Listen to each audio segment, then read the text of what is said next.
প্রিয় দর্শক, স্বাগত জানাচ্ছি বিটিভি নিউজের সাপ্তাহিক আয়োজন বিনিয়োগ ও উদ্যোগের সুদিন অনুষ্ঠানে।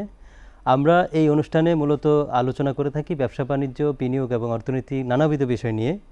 এই অনুষ্ঠানে আমরা অতিথি হিসেবে পেয়ে থাকি অত্যন্ত স্বনামধন্য উদ্যোক্তা এবং আপনাদের ব্যবসায়িক নেতৃবৃন্দ, অর্থনীতিবিদ এবং সরকারের উচ্চপদস্থ কর্মকর্তা। আজকে আমরা পেয়েছি আমাদের অত্যন্ত শ্রদ্ধাভাজন মরহুম আকিজউদ্দিন এর ছেলে জনাব শেখ আমিনউদ্দিন। উনি গত 4 দশক ধরে এই আকিজ গ্রুপের পরিচালক এবং আকিজ মোটরসের প্রধান নির্বাহী কর্মকর্তা হিসেবে কাজ করে যাচ্ছেন এবং বাংলাদেশের শিল্পখাতে অসামান্য অবদান রেখে চলেছেন। আজকে ওনার সাথে আমরা কথা বলবো এবং অনেক কিছু জানবো। তো আমি প্রথমেই স্বাগত জানাচ্ছি জনাব শেখ আমিনউদ্দিন, আপনাকে আমাদের অনুষ্ঠানে যোগদান করার জন্য। কেমন আছেন আপনি? ধন্যবাদ। আসসালামু আলাইকুম। আলহামদুলিল্লাহ, আমি ভালো আছি। তো আমরা শুরুতেই একটি প্রতিবেদন দেখব, তারপরে বিস্তারিত আপনার কাছ থেকে শুনবো। তো দর্শকদের জন্য আমরা একটি প্রতিবেদন দেখে নিচ্ছি।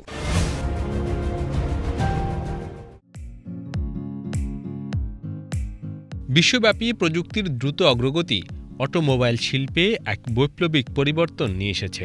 বৈদ্যুতিক যান, EV, autonomous driving, smart sensor, IoT, artificial intelligence, AI সব মিলিয়ে গাড়ির সংজ্ঞাই যেন পাল্টে যাচ্ছে। বাংলাদেশের মতো উন্নয়নশীল দেশেও এর প্রভাব স্পষ্ট। দেশে অটোমোবাইল খাত এখন আর কেবল আমদানি নির্ভর নয়, বরং প্রযুক্তি নির্ভর উৎপাদন, সংযোজন এবং উদ্ভাবনের দিকে এগিয়ে যাচ্ছে। এই খাতকে ঘিরে তৈরি হচ্ছে কর্মসংস্থান, শিল্প এলাকা এবং বিনিয়োগের নতুন সম্ভাবনা। বর্তমানে বাংলাদেশে প্রতি বছর প্রায় 25,000 থেকে 30,000 নতুন গাড়ি বাজারে প্রবেশ করে। এর মধ্যে বেশিরভাগই আমদানি করা রিকন্ডিশন গাড়ি। তবে গত 1 দশকে অ্যাসেম্বলি শিল্পে বড় অগ্রগতি হয়েছে। দেশীয় কোম্পানিগুলো এখন নিজস্ব নকশায় মোটরসাইকেল উৎপাদন করছে, মিৎসুবিশি প্রযুক্তিতে গাড়ি সংযোজন করছে। 3 চাকার গাড়ি উৎপাদনে এগিয়েছে অনেক দূর। বিশ্বজুড়ে জ্বালানি সাশ্রয় ও পরিবেশ সচেতনতায় ইভি দ্রুত জনপ্রিয় হচ্ছে। বাংলাদেশ সরকারও 2030 সালের মধ্যে যানবাহনের শতকরা 30% বিদ্যুৎ চালিত করার লক্ষ্যমাত্রা নির্ধারণ করেছে। তবে চ্যালেঞ্জ রয়েছে চার্জিং স্টেশন ও ব্যাটারি অবকাঠামো নিয়ে।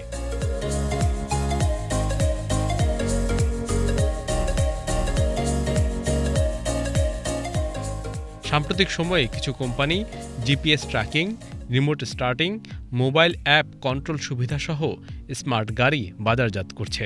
যাত্রীরা মোবাইল অ্যাপের মাধ্যমে গাড়ির লোকেশন, জ্বালানি স্তর ও নিরাপত্তা মনিটর করতে পারছেন। যদিও বাংলাদেশে এখনও স্বচালিত বা সেলফ ড্রাইভিং গাড়ি বাজারে আসেনি, তবে গবেষণার কাজ চলছে। প্রাথমিক পর্যায়ে কারখানায় গাড়িতে পরীক্ষামূলক এআই বেসড সেন্সর ব্যবহার শুরু হয়েছে। জ্বালানি ও ব্যাটারির সমন্বয়ে চলা হাইব্রিড গাড়িগুলোর চাহিদা ক্রমেই বাড়ছে। সরকার হাইব্রিড গাড়ির উপর আমদানি শুল্ক কমিয়ে দিচ্ছে। সরকার গাজীপুর, চট্টগ্রাম ও রাজশাহীতে অটোমোবাইল শিল্পের জন্য আলাদা এসইজেড গড়ে তুলেছে। আশা করা হচ্ছে এতে বিদেশি বিনিয়োগ বাড়বে। তবে এ খাতে ব্যাটারি রিসাইক্লিং ব্যবস্থার উন্নয়ন করা জরুরি বলে মনে করছেন অনেকে। একই সঙ্গে গবেষণায় আরও বিনিয়োগ এবং আধুনিক প্রযুক্তি বান্ধব নীতি ও অবকাঠামো সুবিধা নিশ্চিতের উপর জোর দিচ্ছেন বিশেষজ্ঞরা।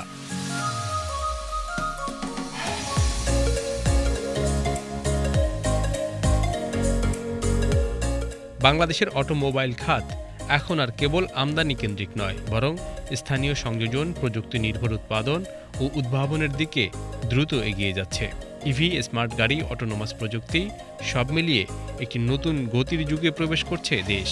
যদি সঠিক পরিকল্পনা ও প্রযুক্তি সহায়তা নিশ্চিত করা যায়, তাহলে অচিরেই বাংলাদেশ নিজস্ব ব্র্যান্ডের গাড়ি তৈরি ও রপ্তানিতে সক্ষম হবে।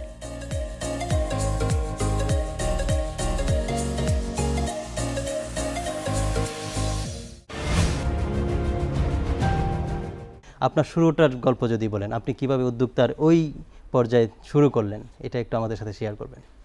আলহামদুলিল্লাহ, আমি যখন ম্যাট্রিক পাস করি, আব্বা আমাকে ডেকে বললেন, তুমি এখন কি করবে? আমি বললাম যে আমি টোফেল করব এবং ইন্টারমিডিয়েট পাস করে আমি আমেরিকাতে পড়তে যাব। আব্বা বললেন আমাকে যে তুমি 3 মাসের জন্য, আমার জুটের ব্যবসাটা খুব খারাপ যাচ্ছে, আকিজ জুটে তুমি জয়েন করো 3 মাসের জন্যে। আমি আনন্দিত যে এই 3 মাস আমি অলরেডি প্রায় 38 বছর পার করে দিয়েছি, এখনও পর্যন্ত আমার এই 3 মাস শেষ হয়নি। ওইখান থেকেই আমার শুরু, অর্থাৎ জুট দিয়েই আমি এক্সপোর্ট করতাম। পরবর্তী পর্যায়ে আমি জুট মিল করি, আকিজ জুট মিল, এবং বাইরের যে সমস্ত প্রক্রুরমেন্ট হতো আমাদের ফ্যাক্টরির বিভিন্ন মেশিনারিজ, এইগুলো প্রক্রুরমেন্টের সঙ্গে আমদানির সঙ্গে আমি সরাসরি সংশ্লিষ্ট ছিলাম। দ্বিতীয়ত আমি আকিজ ম্যাস ফ্যাক্টরি তৈরি করি এবং পরবর্তী পর্যায়ে আইটি এবং সিএনজি, এলপিজি অর্থাৎ ইন্ডাস্ট্রিয়াল গ্যাস, এখন বর্তমানে আমি মোটরস নিয়ে কাজ করতেছি। আচ্ছা, আপনি তো বেশ ডাইভার্সিফাইড মনে হলো যে আপনি অনেকগুলো সেক্টরে কাজ করেছেন। সর্বশেষ আপনি অটোমোবাইল নিয়ে কাজ করছেন এবং ইলেকট্রিক বাইকেও আপনার অনেক স্বপ্ন ছিল এবং সেটা বাস্তবায়নের পথে এখন। আপনি এই যে কাজটা করতে গিয়ে মানে সেক্টরগুলো চেঞ্জ করলেন, এখন আসলেন মোটরে, এইখানে আপনি মানে কি সম্ভাবনা এবং কি চ্যালেঞ্জ দেখছেন বাংলাদেশে? অ্যাকচুয়ালি আমরা ওই যে ব্যবসাগুলোর কথা বললাম ওটা আমরা এখনও কন্টিনিউ করতেছি। ওর ধারাবাহিকতায় আমাদের বিভিন্ন প্রজেক্টে বিভিন্ন ম্যানেজার এইগুলো পরিচালনা করে থাকে। ওখানে আমাদের ইনপুট খুব কমই দিতে হয়। আমরা যখন নতুন কোনো প্রজেক্ট চালু করি, সাধারণত আমরা ডাইরেক্টররা ওই প্রজেক্টে একটু বেশি সময় দিয়ে থাকি। আর যেহেতু অটোমোবাইল একটা বিশাল জগৎ, এর সঙ্গে ইভি অর্থাৎ ইলেকট্রিক মোবিলিটি যোগ হয়েছে, অতএব আমাকে একটু এখানে বেশি সময় দিতে হচ্ছে। সরকারের কাছ থেকে বা বেসরকারি খাতে কী ধরনের সহায়তা হলে আপনারা আরও বেশি গতিশীল হতে পারে ইভি সেক্টরটা? প্রথমত আমার এখানে কিভাবে আসা, আমি 10 বছর আগে সাংহাইতে ওয়ার্ল্ড এক্সপো নামে একটা এক্সিবিশন ছিল, আমি ওখানে অংশগ্রহণ করি অন্য একটা বিষয়ের উপরে। যেহেতু আমাদের অনেকগুলো প্রোডাক্ট, আকিজ গ্রুপের অনেকগুলো ইন্ডাস্ট্রি, তো একটা ধারণা নেওয়ার জন্য আমি ওই এক্সপোতে অংশগ্রহণ করি। ওইখানেই আমি প্রথম কনসেপ্ট কারের একটা ভিডিও দেখি, একটা স্টলে বা একটা স্টুডিওতে আমি একটা ভিডিও দেখি যেখানে কনসেপ্ট কার, ভবিষ্যতের গাড়ি কেমন হবে, ওটাই আমাকে প্রথম আমার মনের দাগ কাটে। ওই ভিডিওতে ছিল যে একটা গাড়ি যেখানে আপনার ড্রাইভার থাকবে না, এটা ফুললি একটা অটোমেটেড গাড়ি, অটো পাইলট গাড়ি। আপনি জাস্ট আপনার মোবাইল থেকে ওই কারকে ডাক দিবেন, ওই কারটি আপনার সামনে বা বাহনটি আপনার সামনে হাজির হবে, আপনার বাড়ির সামনে, আপনার অফিসের সামনে, এবং আপনি যেখানে যাবেন সেখানেই আপনাকে পৌঁছায় দিবে। এবং আমাকে একটা গিফট দিয়েছিল, একটা গেঞ্জি, এখনও পর্যন্ত আমি ওই গেঞ্জিটা রেখে দিয়েছি স্মৃতিস্বরূপ হিসাবে। যে আমি তখন থেকেই মনে প্ল্যান করি যে আজ হোক কাল হোক আমি ইভিতে যাব। আমি শুরু করি আলহামদুলিল্লাহ প্রায় 7-8 বছর আগে, প্রথম 8-10টাই ইলেকট্রিক মোটরসাইকেল নিয়ে, ই বাইক নিয়ে। এখন আপনাদের বাজার এখন আলহামদুলিল্লাহ আমি বলতে পারেন যে বাংলাদেশে 2-1 জন প্রথম আমদানিকারকের মধ্যে আমি ছিলাম। আর আলহামদুলিল্লাহ এখন আমি এটা অনেকটা প্রচলিত করেছি, অনেক রোড শো করেছি। অর্থাৎ ই বাইককে প্রচলন করার জন্য আমার সামান্যতম যদি থাকে, এখানে অবদান থাকে, তা আমি বলবো যে সেখানে আকিজ মোটরসের অবদানটা বেশি।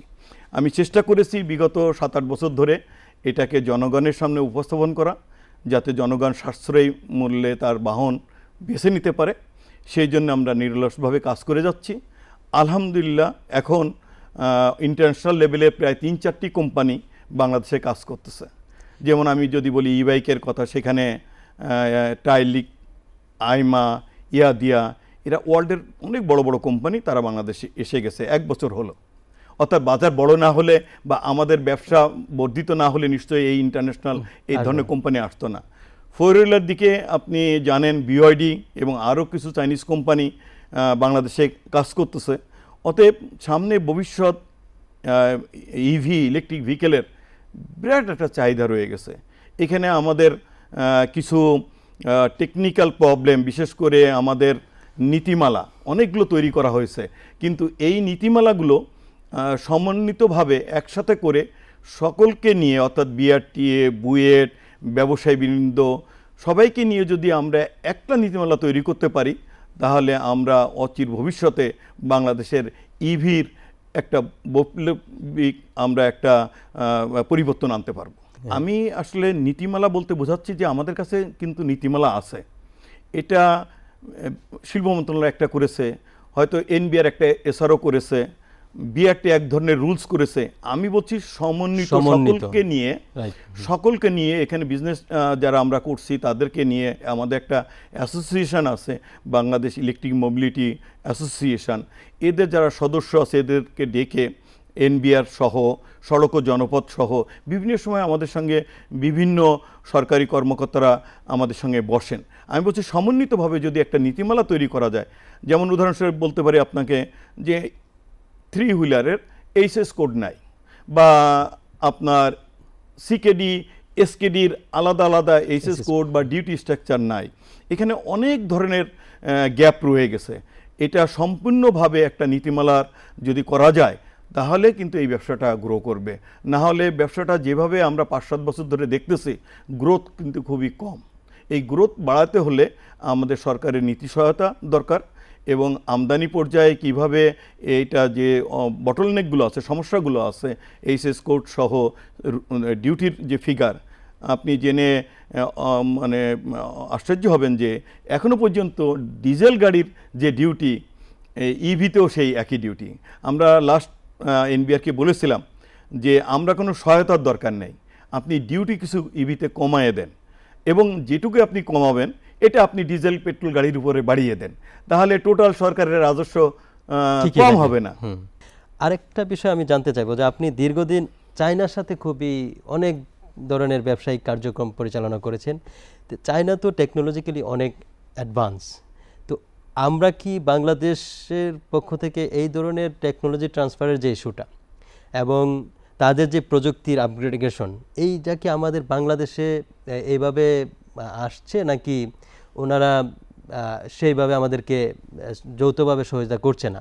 এটা কিভাবে দেখছেন যে চায়নারা কি আমাদেরকে যথাযথ প্রযুক্তির যে ট্রান্সফার সেটা করছে কিনা? খুবই সুন্দর করছেন আপনার। দেখেন, চায়না কিন্তু ইভিতে লিড করতেছে এখন, হ্যাঁ, ওয়ার্ল্ডে এখন তারা লিড করতেছে।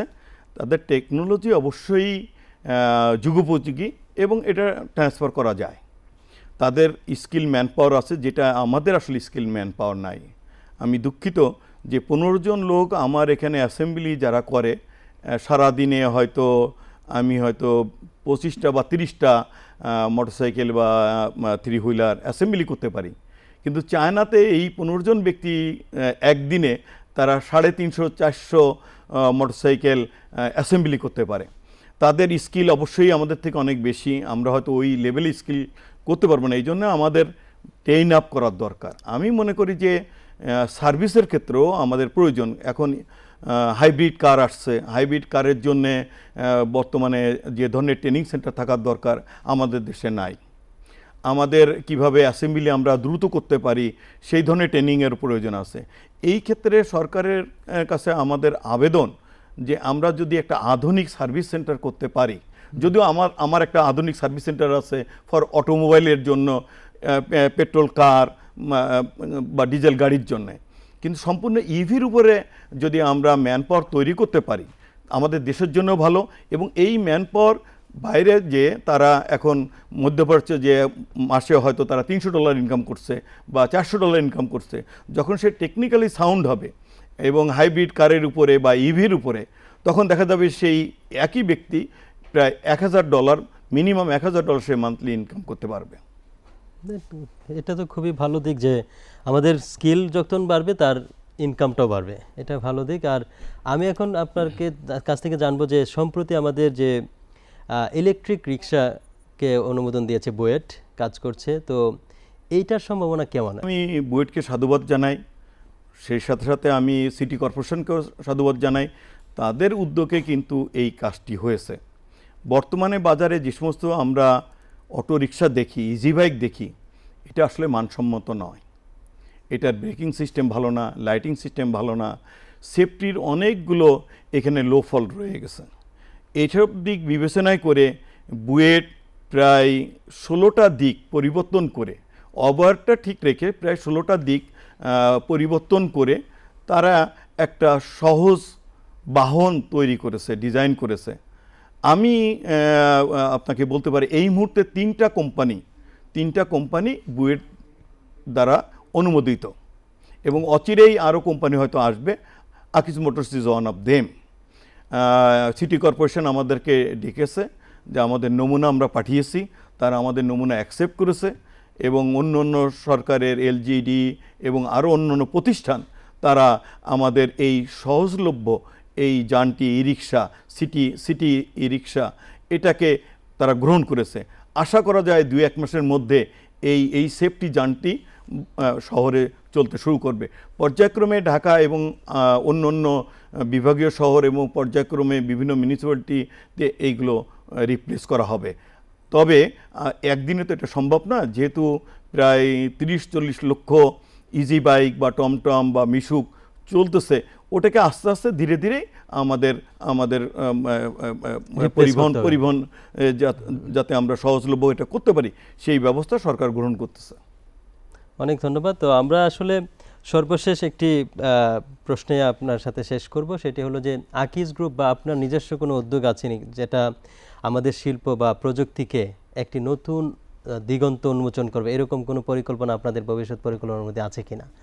অবশ্যই আমি মনে করি যে এটা একটা বিরাট স্বপ্ন। আপনি ইভি বা অটোমোবাইল 1 কোটি টাকা দিয়েও ব্যবসা শুরু করতে পারেন, আবার 100 কোটি টাকাও এখানে ইনভেস্ট করার মতন জায়গা আছে। যেহেতু আমরা 7টা উইংস নিয়ে কাজ করি, উই হ্যাভ এ 7 পিলার, 7টা পিলার আকিজ মোটরসের। একটা হচ্ছে গাড়ি বিক্রয় করা, ডিজেল গাড়ি, একটা হচ্ছে আমরা মোটরসাইকেল বিক্রি করি, এবং ইভি আমাদের বিভিন্ন ধরনের প্রোডাক্ট আছে, ডেলিভারি ভ্যান, ছোট কার্গো ভ্যান, আপনার ডাম্পার ট্রাক, ছোট ছোট, এগুলো মিউনিসিপ্যালিটি ময়লা কালেক্ট করতে পারে। ডাম্পারগুলো, ছোট ছোট ডাম্পারগুলো অলিগলিতে যে তারা কনস্ট্রাকশন কাজে ব্যবহৃত হতে পারে। ফুড কার্ট আছে আমাদের। সামনে ব্যাটারি করার আমরা চিন্তা ভাবনা করতেছি, ব্যাটারি প্যাক, লিথিয়াম ব্যাটারি, এবং সর্বোপরি আমাদের গ্যারেজ ইকুইপমেন্ট অর্থাৎ অটোমোবাইল ইকুইপমেন্ট আমরা সারা বাংলাদেশে সরবরাহ করে থাকি, বিভিন্ন ক্যান্টনমেন্টে, নেভিতে, বিভিন্ন পলিটেকনিকে। এইভাবে আমাদের প্রায় আমাদের একটা সার্ভিস সেন্টার, আধুনিক সার্ভিস সেন্টার আছে, অর্থাৎ প্রায় 5-7টি পিলারের উপরেই আকিজ মোটর নির্ভরশীল। এটা শুধু অনলি মোটরসের ব্যবসা না, মোটরসের সাথে সার্ভিস, স্পেয়ার পার্টস, এগুলো এবং অটোমোবাইল ইকুইপমেন্ট। সর্বোপরি আমাদের বিরাট একটা স্বপ্ন যে আমরা যেন অচিরেই এটা এক্সপোর্ট মার্কেটে যেতে পারি। এটাকে আমরা যখন এক্সপোর্টে নিয়ে যেতে পারবো, তখনই আমি মনে করি যে আমাদের স্বপ্ন কিছুটা হলেও সার্থক হবে। আপনি সার্ভিস থেকে শুরু করে স্পেয়ার পার্টস বা অন্য অন্য বিষয় আপনারাই করছেন, এখানে কি কোনো লিঙ্কেজে অন্য কোনো তরুণ উদ্যোক্তা, ছোট উদ্যোক্তা আপনাদেরকে সাপোর্ট দিতে পারে কিনা? অবশ্যই পারে, সুযোগ আছে। খুবই সুন্দর করছেন। আপনার এই কোশ্চেনের জন্য আমি আপনাকে ধন্যবাদ জানাচ্ছি। মনে করেন একটা মোটরসাইকেলের উপরে একটা ছাতার দরকার, একটা ছোট একটা এসএমই, ছোট্ট একটা প্রতিষ্ঠান, সে কিন্তু কিন্তু এই ছাতাটা তৈরি করতে পারে। এটা আমাদের ইম্পোর্ট করার কোনো দরকার নেই। যেমন একটা সিট অনেকে বানাতে পারে, একটা চার্জিং স্টেশন অনেকেই করতে পারে হাইওয়ের পাশে বা যে কোনো সিএনজি বা পেট্রোল পাম্পে, ব্যাটারিগুলো এখানে অ্যাসেম্বলি করতে পারে। এই ধরনের অনেক ধরনের ব্যাকওয়ার্ড কাজগুলো, লিঙ্কেজ কাজগুলো তারা ইজিলি করতে পারে। যার যে পুঁজি আছে, যার যেখানে ইন্টারেস্ট আছে, মনে করেন একজন ডিপ্লোমাধারী ব্যক্তি, সে চার্জার নিয়ে কাজ করতে পারে। এরকম অনেক ধরনের স্কোপ এখানে রয়ে গেছে। It's not a small business, এটা আসলে যার যার দিক থেকে এটা অনেক অনেক বড় একটা বিজনেস। হ্যাঁ, এটাই দরকার ছিল আমাদের তরুণ উদ্যোক্তা। বাংলাদেশে তো তরুণদের এখনকার সময়ে যে তরুণ সংখ্যাটা অনেক বেশি, তো এইভাবে যদি সুযোগ তৈরি হয় তরুণদের জন্য যে আমরা বিজনেস করতে পারবো, লিঙ্কেজ ডেভেলপমেন্টে কাজ করতে পারবো, বড় কোনো গ্রুপ অফ কোম্পানিকে আমরা সাপোর্ট দিতে পারবো, এইগুলা যখন থাকে তখন আসলে আমাদের ব্যবসায়িক যে চিন্তা এবং তাদের যে উদ্যম সেটা একটু বৃদ্ধি পাবে আমি আশা করছি। তো আজকে একেবারে শেষ প্রান্তে, তো আমাদের সাথে জয়েন করার জন্য আপনাকে অনেক অনেক ধন্যবাদ। প্রিয় দর্শক, আমরা আজকে এখানে শেষ করব এবং আগামী কোনো পর্বে আগামী সপ্তাহে আমরা হয়তো দেখা করব অন্য একজন অতিথির সাথে অন্য একটি বিষয় নিয়ে। সেই পর্যন্ত আপনারা ভালো থাকুন, সুস্থ থাকুন। আল্লাহ হাফেজ।